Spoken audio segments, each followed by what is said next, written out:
Cultural Marxism is a phrase that's used to describe a way of spreading the doctrine of Marxist-style collectivism through means other than straight politics and economics.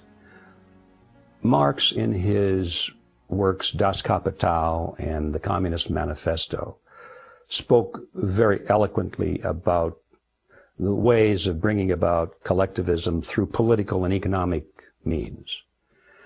But after Marx, there were a group of Marxists who wisely decided that you could bring this collectivist society to a nation through culture as well, by introducing certain values and concepts that would break down the family, for example. Just one example. If you could somehow break down the family unit so that it was no longer self-sustaining and no longer valued in a society, then that would leave individual members who formerly could turn to the family for support in times of need.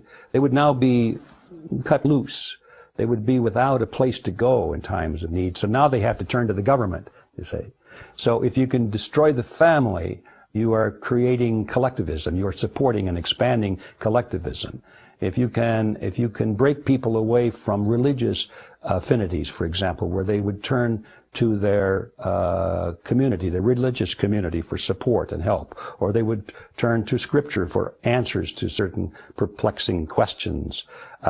They would have if they have an affinity to their religion, they might say, well, we're not going to go along with government because it's contrary to my religion.